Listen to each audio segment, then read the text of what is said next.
Meanwhile, tensions over the Strait of Hormuz are rising after Donald Trump issued an ultimatum to Iran to reopen the strategic waterway through which a fifth of the world's liquefied gas and oil passes. In a post on Truth Social, the president said if Iran doesn't fully open without threat the Strait of Hormuz within 48 hours from this exact point in time, the United States of America will hit and obliterate their various power plants, starting with the biggest one first.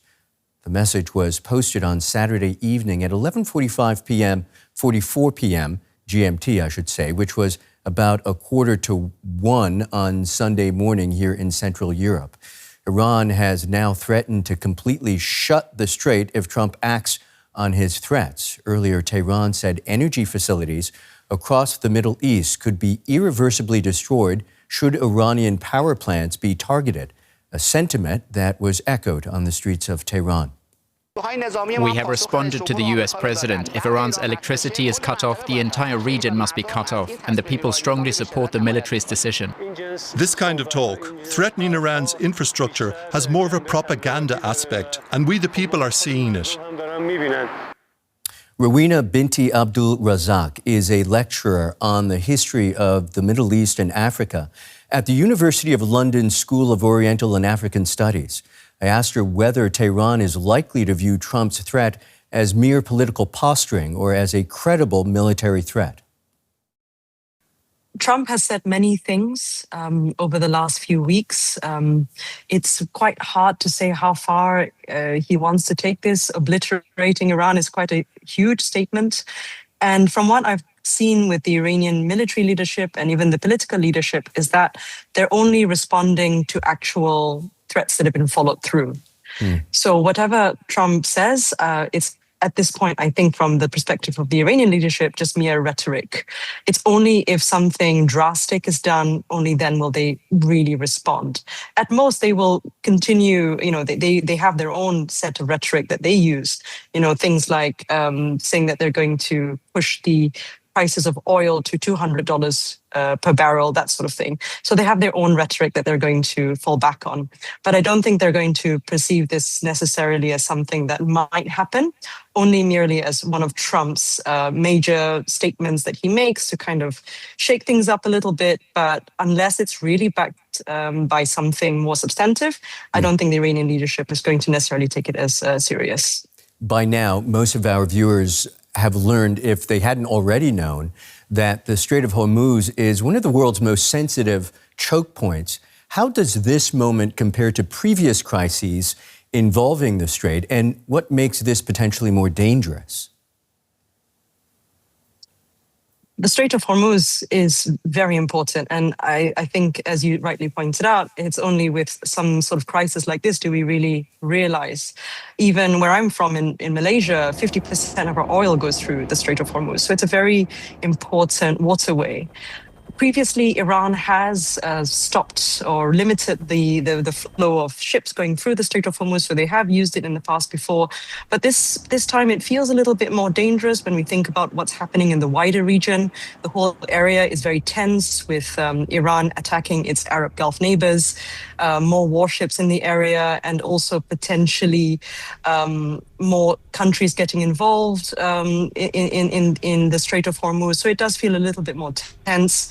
At the moment, though, it doesn't seem like many countries are going to come to the side of the US in any kind of military mission in the Strait of Hormuz. So in that sense, we are seeing some sort of tempering of high tensions in that sense. But because of the general area being very tense anyway, with lots of missiles going through, some tankers not really being able to pass through, and also we're starting to see effects on the global economy because of limitations of what can go through the Strait of Hormuz. Yeah, so it does definitely feel a little bit more highly tensed than previously. Let's be clear, we're not talking military bases here. Trump is threatening to take out Iran's wider electricity infrastructure, civilian energy. How controversial or unprecedented is it to explicitly target those kinds of sites? It is because it's a civilian site. It makes it a little bit more, let's say, not necessarily in the same rules of conflict, but because in the case of Iran, we've seen other civilian sites being hit, not residential areas, schools, even the Abadan refinery has been hit to some extent, has been damaged in the conflict.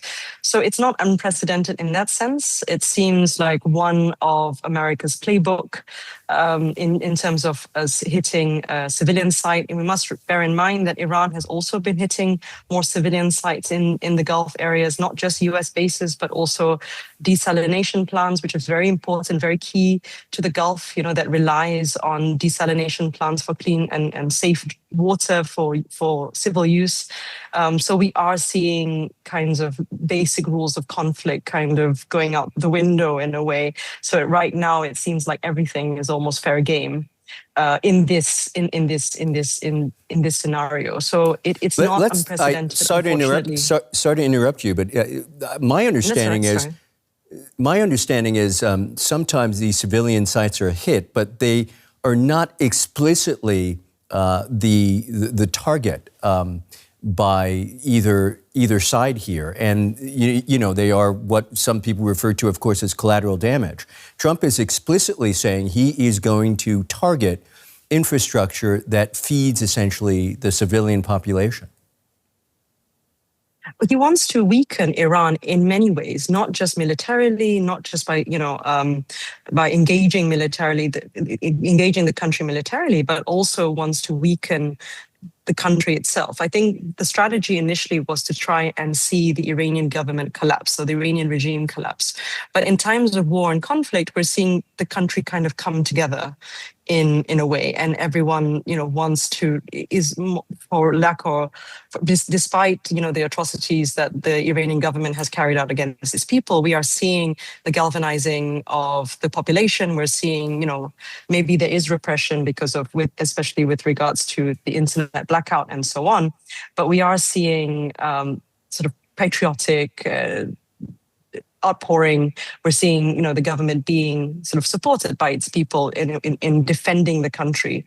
So the only way to kind of break that is to target civilian sites and to kind of break down that relationship and that ties that has been built between the people and the government. So in that sense, if we see it, we understand it from that perspective, then we can see why Trump is saying these things. He wants to threaten not just the Iranian government, but the Iranian people as well. So I think this forms part of the larger strategy of Trump trying to break down the Iranian government to further weaken Iranian legitimacy in the eyes of its people. Because now people are going to realize that this war is not just costing Iran militarily, but as it also exposes Iran's civilian sites and exposes its vulnerability. If Washington follows through on the threat, how should we expect Tehran to respond? It's very possible that Tehran might respond in the way that it has already been responding, so targeting Arab Gulf sites, because tit for tat seems to have been Iran's strategy. It is an asymmetrical power compared to the US. It will never win a complete war against the US, but what we can expect is possibly further targeting of Arab Gulf states, not just US military bases, but other potential energy sites and so on. So I don't think it's going to necessarily change Iran's tactics so far, strategic tactic, but we'll definitely see more outpouring of grief from Iran side, and an escalation of what they've been doing so far. I don't think it's going to necessarily change what they have been, what they've been employing in terms of retaliation. Rowena Binti Abdul Razak, thank you. Thank you so much, Michael.